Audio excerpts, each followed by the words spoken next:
Video में हम लोग देखेंगे क्लास 7th साइंस की बुक का chapter 11 transportation in animals and plants का पार्ट 2। इससे पहले पार्ट 1 हम लोग कवर कर चुके हैं, उसमें हम काफ़ी कुछ समझ चुके हैं। और अगर आप लोगों ने चैनल को सब्सक्राइब नहीं किया है तो प्लीज़ सब्सक्राइब ज़रूर करिए। आप लोग सब्सक्राइब नहीं करते हैं, बड़ी गलत बात है। मतलब जो टोटल व्यूअर्स है ना, उसमें से 87% लोगों ने तो सब्सक्राइब ही नहीं कर रखा है। मतलब ये तो गलत बात है। देखिए, सब्सक्राइब कर लीजिए प्लीज़ चैनल को अगर आप लोग को पसंद आता है तो देखिए आगे का हम लोग देखते हैं। यहाँ तक हम लोगों ने ब्लड के बारे में देखा, ब्लड में क्या क्या होता है। रेड ब्लड सेल होते हैं, वाइट ब्लड सेल होते हैं और प्लेटलेट्स होते हैं। इनके क्या क्या काम होते हैं, ऑक्सीजन किस तरीके से हमारी बॉडी में जाती है, किस तरीके से यूटिलाइजेशन होता है। आर्टरीज जो है वो प्योर ब्लड को लेकर के आती हैं, वेन्स जो है वो इम्प्योर ब्लड को लेकर जाती हैं। प्योर मतलब प्योर का मतलब होता है ऑक्सीजन रिच ब्लड और इम्प्योर का मतलब होता है कार्बन डाइऑक्साइड रिच ब्लड्स। और कैपिलरीज की हेल्प से हमारी पूरी की पूरी बॉडी में जो है वो ब्लड फ्लो करता है। हार्ट किस तरीके से फंक्शन करता है, कैसे एक पार्ट से दूसरे पार्ट में जाता है, ब्लड मिक्स ना हो इसलिए हार्ट में क्या होते हैं, ऐसे करके 4 चेम्बर्स होते हैं। इधर वाला ये देखिए, ये जो होता है लेफ़्ट एट्रियम होता है, ये राइट एट्रियम होता है, राइट वेंट्रिकल, लेफ़्ट वेंट्रिकल। फिर पल्मोनरी आर्टरी, पल्मोनरी वेन होती है। वेना कावा से क्या होता है कि पूरी बॉडी से हमारी ब्लड आता है हार्ट में, और एओर्टा से पूरी बॉडी में प्यूरिफाइड ब्लड होकर के चला जाता है। तो इस तरीके से हम लोगों ने समझा था कि किस तरीके से फ्लो करता है बॉडी में ब्लड। अब हम लोग देखते हैं हार्ट बीट। हार्ट बीट क्या होती है? दिल के धड़कने को ही तो हम हार्ट बीट कहते हैं, है ना। तो देखिए, the wall of chambers of heart are made up of muscles. तो हमारा जो हार्ट होता है उसके 4 चेम्बर होते हैं और 4 पार्ट्स में वो डिवाइड होता है। तो जो इसकी वॉल्स होती हैं ये काफ़ी सारी मसल्स से मिलकर के बनी हुई होती हैं। ये जो मसल्स होती हैं ये कॉन्ट्रैक्ट करती हैं एंड रिलैक्स करती हैं रिदमिकली। तो कॉन्ट्रैक्ट करने का क्या मतलब होता है? अगर आप अपनी मुट्ठी को बंद कर लेते हैं तो इसका मतलब क्या है कि वो कॉन्ट्रैक्शन में है, कॉन्ट्रैक्ट है, वो रिलैक्स नहीं है। और जब आप मुट्ठी को आराम से खोल देते हैं तो आपका हाथ एक रिलैक्स पोजीशन पे आ जाता है।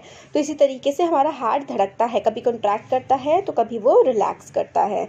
तो कॉन्ट्रैक्शन एंड रिलैक्शन, जो रिदमिक कॉन्ट्रैक्शन रिलैक्शन होता है ना, इसी की वजह से हार्ट बीट जनरेट होती है। दिस रिदमिक कॉन्ट्रैक्शन, रिदमिक का मतलब कॉन्ट्रैक्शन हो रहा है, रिलैक्शन, कॉन्ट्रैक्शन रिलैक्शन, कॉन्ट्रैक्शन रिलैक्शन, रिदम में चलता रहता है दोनों। तो इस जब ये चल रहा होता है रिदमिक कॉन्ट्रैक्शन रिलैक्सेशन जो होता है ना हार्ट का, इसी की वजह से हार्ट बीट हमारा दिल धड़कता है। रिमेंबर, हमें याद रखना है कि हार्ट बीट जो होती हैं वो continue every moment of the life. मतलब हार्ट जो है ना हमारा हमेशा धड़कता रहता है। जब तक हमारे में ज़िंदगी है तब तक हमारे दिल में धड़कन रहती है।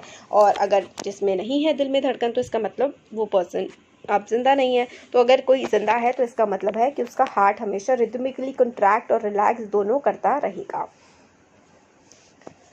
हाँ, तो आगे हमें बताया जाता है the doctor feels your heart beat with the help of instrument called stethoscope. तो डॉक्टर जो है हार्ट बीट किसकी हेल्प से फील करते हैं? उस इंस्ट्रूमेंट का नाम है स्टेथोस्कोप। तो आप लोगों से 1 नंबर का क्वेश्चन ये बन सकता है कि जो हार्ट बीट सुनने के लिए जो डॉक्टर इस तरीके का, ये देखिए यहाँ पर इस पिक्चर में, ये देखिए ये ऐसे करके, ये जो है ना ये स्टेथोस्कोप होता है, instrument to hear heart beat को सुनने के लिए। तो ये इस तरीके की ट्यूब होती है, आप लोगों ने देखा होगा टीवी में, अगर कोई डॉक्टर वाइट कलर के कपड़े पहन के आता है तो उसके पास स्टेथोस्कोप ज़रूर होता है। तो ये ऐसे करके ट्यूब होती है, ये चेस्ट पीस होता है जिसको रखा जाता है हार्ट पे, और ये ईयर में उसके कानों में आवाज़ हो जाती है, ईयर पीस होते हैं ये। तो इसमें दिखाया गया है a doctor uses stethoscope. Doctor stethoscope का यूज़ करते हैं ताकि device to amplify the sound of heart की साउंड थोड़ी कम होती है, स्टेथोस्कोप से थोड़ी तेज़ दिल की धड़कन सुनाई दे जाती है डॉक्टर को। इससे क्या होता है, it consist of a chest piece. हमने देख लिया चेस्ट पीस होता है जो sensitive carries a sensitive diaphragm to ear piece and a tube. तो बता रखा है कि किस तरीके का स्टेथोस्कोप होता है। डॉक्टर क्लू ले लेते हैं कि आपकी कंडीशन कैसी है हार्ट की। स्टेथोस्कोप से जब आपकी हार्ट बीट सुनते हैं वो तो उनको समझ में आ जाता है कि हार्ट बीट, जो हार्ट रेट है आपका बीट करने का, वो नॉर्मल है या तेज़ है या स्लो है, उस तरीके से वो समझ जाते हैं। तो ये एक्टिविटी बताई गई है कि किस तरीके से आप एक स्टेथोस्कोप बना सकते हैं। तो देख सकते हैं आप यहाँ पर कि हम लोग को फ़नल लेना है, इस तरीके का जो फ़नल जैसा होता है वो लेना है of 6 to 7 centimetre in diameter. इतना बड़ा फ़नल लेना है। यहाँ पर देखिए 6 to 7 सेंटीमीटर डायमीटर का फिक्स रबर ट्यूब, और रबर की ट्यूब आपको फिक्स कर देनी है इस पर, जो 50 सेंटीमीटर लॉन्ग होगी, tightly to the stem of the funnel. Stem मतलब इसके यहाँ से ऐसा होता है ना, ये देखिए ये फ़नल है, ऐसे इसका ये जो पार्ट होता है यहाँ पर एक आपको लगभग लंबी सी ट्यूब इस पर फिट कर देनी है। फिर क्या करना है, स्ट्रेच द रबर शीट, फिर रबर की शीट जो है यहाँ पे ऐसे करके ऊपर की तरफ लगा देनी है उसके फनल के मुंह पे, और उसको टाइटली फिक्स कर देना है।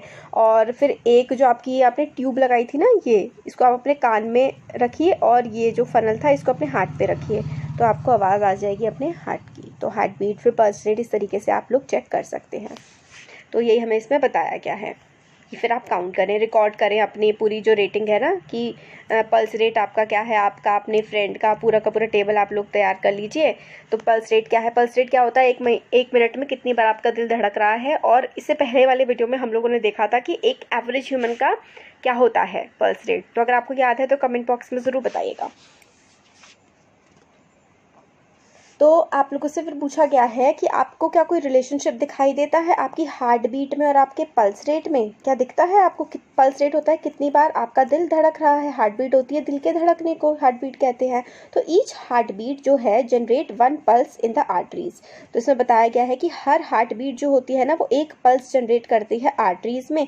And the pulse rate per minute indicates the rate of heart beat. जो मैंने अभी आपको बताया था ना, वही इसका मतलब यहाँ पर इंग्लिश में लिखा हुआ है। Rhythmic beating of various chambers, बताया जाता है कि rhythmic beating of various chambers of the heart maintain circulation of blood and transport of substance to the different part of the body. तो मैंने आपको थोड़ी देर पहले बताया था कि हार्ट के 4 चैम्बर होते हैं। तो रिदमिक बीटिंग मतलब इनमें क्या होता है, कंट्रैक्शन रिलैक्शन होता है, तो बीट होते हैं, ये रिदमिक बीटिंग चलती है इसमें। तो इसकी वजह से क्या होता है, जो प्योर ब्लड इनमें इम्प्योर ब्लड हार्ट पे आता है, फिर हार्ट से किडनी में जाता है, फिर वहाँ से प्यूरीफाई होकर के फिर से हार्ट पे आ जाता है। तो हम लोगों को पूरा का पूरा बताया गया है कि जो रिदमिक बीट होती है ऑफ वेरियस चेंबर्स की जो मूवमेंट चल रही होती है, उससे जो ब्लड का ट्रांसपोर्टेशन हो रहा होता है हमारे बॉडी के डिफरेंट पार्ट्स में। अब भूजो वंडर करता है, सोचता है अगर हम लोग sponge and hydra also have blood, तो स्पॉन्जेस हो गए और हाइड्रा मतलब बाकी सारे जो एनिमल्स है, क्या उनमें भी ब्लड होता है? और क्या इनमें भी कोई सर्कुलेटरी सिस्टम होता है कि इस तरीके से हार्ट जैसे प्यूरिफिकेशन के लिए हम इस्तेमाल कर रहे हैं, हार्ट बीट हो रही है, पूरा सर्कुलेशन सिस्टम है ना हमारी बॉडी में, ब्लड एक जगह से दूसरी जगह पर जा रहा है। तो क्या ये जो बाकी एनिमल्स होते हैं इनमें भी ऐसा होता है? ऐसा भोजू सोच रहा है, आप भी सोच रहे होंगे, हाँ जी ऐसा होता है। तो इसका आंसर यही है। The water in which they live, जो हाइड्रा हो गए, स्पॉन्जेस हो गए, ये पानी में रहते हैं। तो इसमें हमें बताया गया है कि जिस पानी में वो रहते हैं ना, they live brings food and oxygen as it enters their body. तो पानी में ये जानवर रहते हैं, उस पानी से ही ये लोग खाना खाते हैं, और उस पानी के में जो ऑक्सीजन प्रेजेंट होती है उसी की हेल्प से वो लोग सांस लेते हैं। The water carries away waste material and carbon dioxide as it moves out. तो वाटर में ही जो उनकी एनिमल्स की बॉडी में जो वेस्ट मटेरियल होता है वो भी उनकी बॉडी से निकल के पानी में चला जाता है, और पानी से ही वो खाना लेते हैं और ऑक्सीजन भी लेते हैं। तो ये पूरा का पूरा सर्कुलेशन का सिस्टम चल रहा होता है एनिमल्स में भी। Thus these animals do not need circulatory fluid like blood। तो ये वाले जो पानी वाले जानवर होते हैं ना, वाटर एनिमल्स, इनको बिल्कुल मतलब ब्लड जैसा कोई चीज़ नहीं चाहिए होती है। बाकी और जो एनिमल्स होते हैं जैसे कि डॉग और ये सब, इनको हमारे जैसा ही इनका सिस्टम काफ़ी हद तक रहता है। बाकी जो ये हाइड्रा वगैरह वाटर एनिमल्स होते हैं, इनका सर्कुलेटरी सिस्टम सेम हमारे जैसा नहीं होता है। दस these animals do not need a circulatory fluid like blood. तो इनको ब्लड जैसा सर्कुलेटरी फ्लूइड, ब्लड क्या है, ब्लड एक फ्लूइड ही तो है, ब्लड एक पानी जैसी चीज़ है जिसमें क्या क्या होते हैं, red blood cell, white blood cell, platelets होते हैं जो हमारे बहुत सारी चीज़ों में हेल्प करते हैं। बट ये जो हाइड्रा वाटर एनिमल्स होते हैं इनमें इस टाइप का ब्लड नहीं प्रेजेंट होता। तो किस तरीके से वो लोग काम करते हैं वो मैं बता दें कि पानी से ही सब कुछ ले लेते हैं और बाद में पानी में ही छोड़ देते हैं। अब एनिमल्स में एक्सक्रीशन कैसे होता है, एनिमल्स जैसे कि ह्यूमन और बाकी सारे एनिमल्स हैं, बॉडी से जो वेस्ट मटेरियल होता है वो किस तरीके से बाहर निकलता है वो हम लोग देखेंगे। तो recall how carbon dioxide is removed as waste from the body to the lungs during exhalation. तो इनहेलेशन का मतलब सांस को अंदर लेना, एक्सहेलेशन बाहर छोड़ देना। तो किस तरीके से कार्बन डाइऑक्साइड जो कि हमारी बॉडी के लिए एक वेस्ट मटेरियल है वो हमारी बॉडी से बाहर निकल जाती है जब हम लोग एक्सहेल करते हैं, सांस छोड़ते हैं। Also recall that the undigested food is removed during egestion. और अनडाइजेस्टेड फूड मतलब आपका जो खाना होता है जो पचता नहीं है, मतलब पच गया खाना, ठीक है, फिर वेस्ट मटेरियल भी तो होता है वो आपकी बॉडी से बाहर निकल जाता है ना। उस प्रोसेस को क्या कहते हैं, इजेशन कहते हैं, पॉटी जाने को। Let us now find out how the other waste material are remove from the body. तो और भी बहुत सारे वेस्ट मटेरियल होते हैं जो बॉडी से निकलते हैं, वो कैसे निकलते हैं अब हम लोग देखेंगे। जब हमारे सेल्स अपने फंक्शंस, हमारे बॉडी में काफ़ी सारे सेल्स होते हैं और हर सेल अपना फंक्शन परफॉर्म कर रहा होता है, तो सर्टेन वेस्ट प्रोडक्ट्स जो होते हैं ना वो हमारी बॉडी से रिलीज़ हो जाते हैं। वो वेस्ट प्रोडक्ट काफ़ी टॉक्सिक होते हैं, काफ़ी सारे जो जैसे कि प्रोसेसिंग पूरी हो जाती है, बट काफ़ी सारे ऐसे प्रोडक्ट्स होते हैं जो हमारे लिए बहुत ज़्यादा हार्मफुल होते हैं, तो हम उनको टॉक्सिक वेस्ट कहते हैं और उनको हमारी बॉडी से निकलने की ज़रूरत होती है। तो प्रोसेस जो होता है ना, removal of waste produced in the cell of the living organisms is called excretion. तो जो ये प्रोसेस होता है, the process of removal of waste produced in the cell of the living organisms is called excretion. ये excretion की definition है, ये बहुत ज़्यादा इंपॉर्टेंट है, आपको याद करनी है कि एक्सक्रीशन क्या होता है। जो वेस्ट मटेरियल होता है ना, उसका हमारी बॉडी से बाहर निकल जाने के प्रोसेस को हम लोग एक्सक्रीशन कहते हैं। The part involve in the excretion form the excretory system. तो जो पार्ट हमारी बॉडी में इन्वॉल्व होते हैं एक्सक्रीशन के लिए, जैसे कि लंग्स हो गए, इंटेस्टाइन हो गई, वो हमारे एक्सक्रीटरी सिस्टम के पार्ट होते हैं। अब हम एक्सक्रीटरी सिस्टम के बारे में पढ़ेंगे। लंग्स वगैरह तो हम लोगों के गैस वगैरह निकालते हैं, जैसे कि कार्बन डाइऑक्साइड। अब बाकी सारे जो जैसे कि लिक्विड और वेस्ट प्रोडक्ट्स होते हैं, वो मेनली हमारी किडनीज हेल्प करती है उस काम में हमारी। तो waste present in the blood has to be remove from the body. किस तरीके से वेस्ट हमारे ब्लड में प्रेजेंट है, उसको हमारी बॉडी से बाहर निकलना है, कैसे होगा। The mechanism to filter blood is required, this is done by the blood capillaries in the kidneys. तो जो किडनी में जो ब्लड कैपिलरीज होती है ना, उसकी हेल्प से हम लोग क्या करते हैं, हमारी बॉडी से वेस्ट बाहर निकलता है। When the blood reaches the two kidneys it contains both useful and harmful substances. हमारी बॉडी में 2 किडनी होती हैं, तो हमारा जो ब्लड किडनीज में जब पहुंचता है तो उसमें यूजफुल चीज़ें भी होती है ब्लड में और हार्मफुल भी होती हैं। तो यूजफुल सब्सटेंस जो है वो तो क्या होता है, यूजफुल सब्सटेंस हमारे ब्लड में से एब्जॉर्ब कर लिया जाता है, और waste dissolve in water are removed as urine. तो और जो उसमें वेस्ट होता है ना, वो यूरिन टॉयलेट की फॉर्म में हमारी बॉडी से बाहर निकल जाता है। From the kidneys the urine goes to the urinary bladder. Kidneys से जो यूरिन है, ये देखिए पूरा ये किडनीज है और ये यूरेथ्रा है, इन ट्यूब्स के थ्रू फ्लो करता है लिक्विड। और नीचे जो है ये यूरिनरी ब्लैडर है।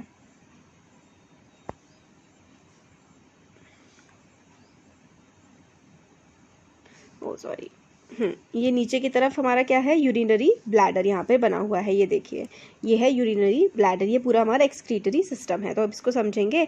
तो देखिए क्या होता है, किडनीज ये काम करती हैं।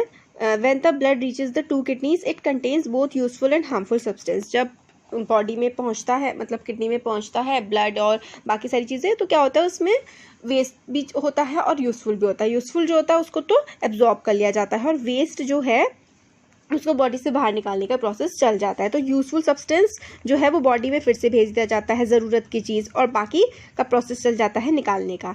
Waste dissolve in water are removed as urine. तो जो वेस्ट होते हैं ना, बॉडी में डिजॉल्व होते हैं वाटर की फॉर्म में। जैसे वाटर हम लोग पीते हैं तो उसका जो ज़रूरी चीज़ होती है वो तो बॉडी में एब्जॉर्ब हो जाती है, और जो वेस्ट चीज़ होती है वो किडनीज़ के थ्रू बाहर निकल जाती है।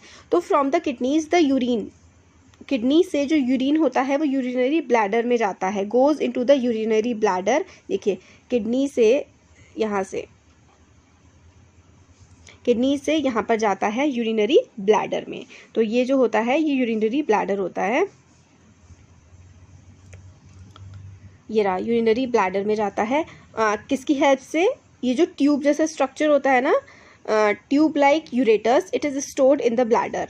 तो ब्लैडर में ये जो ट्यूब जैसा स्ट्रक्चर आपको दिख रहा है, इसको यूरेटर बोलते हैं। ये किडनी से यूरेटर की हेल्प से यूरिनरी ब्लैडर में जो वेस्ट होता है वो जाता है और यहाँ पर स्टोर हो जाता है। It is store in the bladder and is pass through the urinary opening at the end of the muscular tube called urethra. तो ये वाला हमारा यूरिनरी ब्लैडर होता है, ये जो दिख रहा है आपको, और फिर ये ट्यूब जैसी नीचे ये वाली जो ओपनिंग दिख रही है, ये इसके थ्रू बॉडी से बाहर निकल जाता है। तो it's stored in the bladder and is pass through the urinary opening at the muscular tube called urethra. तो ये वाली जो ओपनिंग होती है यहाँ से बाहर निकल जाता है। The kidneys, ureters, bladder and urethra form the excretory system. तो एक्सक्रीटरी सिस्टम में हमारे क्या क्या आता है, तो जो हमारा एक्सक्रीटरी सिस्टम होता है उसमें किडनी आती है, यूरेटर्स आते हैं, ब्लैडर आता है and the urethra form the excretory system. तो ये वाला जो डायग्राम है ना, ये आपसे बहुत ज़्यादा पूछा जाता है एग्जाम में। तो ये दो बीन जैसी शेप की आपकी किडनी हो गई, ये यूरेटर हो गया, ये जो ट्यूब जैसी होती है ये हमारे यूरेटर हो गए, और ये यूरिनरी ब्लैडर हो गया, फिर ये यूरेथ्रा हो गया नीचे, और ये यूरेथ्रा की ओपनिंग हो गई, यूरिनरी ओपनिंग। तो ये सारा का सारा पूरा प्रोसेस होता है। इसको हमारा पूरा सिस्टम जो होता है ह्यूमन एक्सक्रीटरी सिस्टम होता है, और वेस्ट हमारी बॉडी से इसके थ्रू बाहर निकल जाता है। अब देखिए, एक जो अडल्ट होता है वो नॉर्मली पास करता है 1 से लेकर के 1.8 litre of urine in 24 hour. 24 घंटे में जो टॉयलेट के थ्रू बाहर निकलता है हमारी बॉडी से वेस्ट, वो 1 से 1.8 लीटर होता है। और यूरिन में 95% तो वाटर ही होता है, और 12.5% यूरिया होता है, और बाकी 2.5%, सॉरी 12 बोल दिया मैंने, 2.5% यूरिया होता है, 2.5% अदर वेस्ट होते हैं। तो we have all experience that we sweat on the hot summer day. जो समर डे होता है, गर्मी होती है तो पसीना आता है, तो जो स्वेट होता है ना उसमें भी काफ़ी पानी होता है, काफ़ी सारे सॉल्ट्स होते हैं। तो Boojho has seen that sometimes in summer white patches are formed on our clothes specially in areas under arms. These marks are left by salt present in the sweat.